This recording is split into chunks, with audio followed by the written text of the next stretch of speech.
Hello বন্ধুরা, আজকে মোমো তৈরি করব। চলেন কিভাবে মোমো তৈরি করছি আপনাদের মাঝে শেয়ার করলাম। প্রথমে আমার মোমো তৈরি করার জন্য যা লাগবে, এখানে লাগছে আমার ময়দা 2 কাপ পরিমাণে ময়দা দিলাম, পরিমাণ মতো লবণ অ্যাড করে দিলাম। দেওয়ার পরে লবণটা ময়দার সাথে ভালো করে মেখে মেখে নিচ্ছি। এ পর্যায়ে আস্তে আস্তে পানি দিয়ে একটা ডো তৈরি করব। সো দেখেন আমি একটা ডো তৈরি করছি, সফট না নরম না, একদম সফট। শক্ত টাইপের ডো তৈরি করা যাবে না, একদম সফট টাইপের হবে। আর এ পর্যায়ে আমি মাংসটা একটু কিমা করে নেব, একটা ছুরির সাহায্যে কিসির সাহায্যে কেটে নিচ্ছি, ছোটো ছোটো টুকরা করে নিচ্ছি।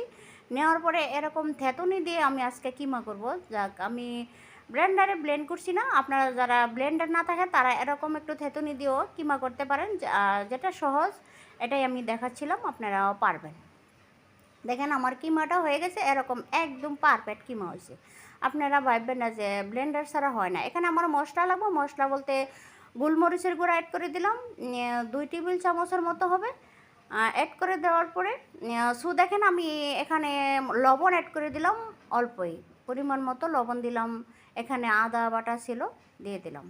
আদা পেস্ট করে মানে মিহি মিহি করেছিল, অ্যাড করে দিলাম। দেওয়ার পরে এখানে সস দেওয়ার কথা ছিল, আমার মনে নাই, তাই অ্যাড করে দিলাম গরম তেল।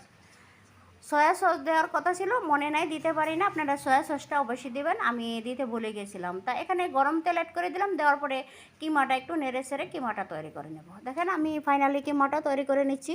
কিভাবে করছি একদম সহজ, আপনারা সবাই ইজিলি পারবেন, যারা বাচ্চা তারাও পারবেন, একদম সহজ রেসিপি।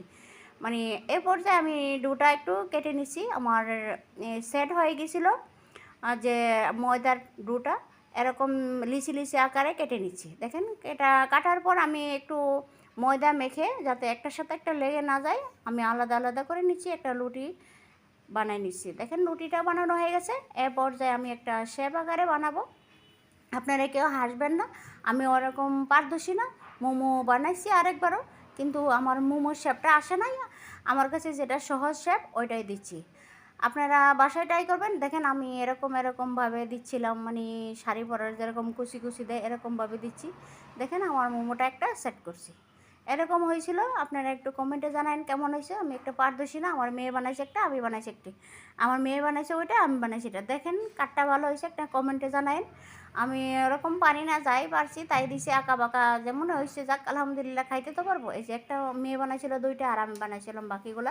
যাক আমার মোমোগুলো তৈরি হয়ে গেছে, এ পর্যায়ে রান্না করব। সো দেখেন সবগুলো বানানো হয়ে গেছে। এ পর্যায়ে একটা স্ট্যান্ডের ছিল, রাইস কুকারের স্ট্যান্ডার ছিল, এটা রাইস কুকারে পানি বসে এটা একটু ব্রাশ করে নিচ্ছি, কারণ একটু তেল দিতে হবে। তেল দেওয়ার পরে যাতে একটার সাথে একটা লেগে না যায়, এরকম তেল দিয়ে আস্তে আস্তে মোমোগুলো আমি দিয়ে দিলাম।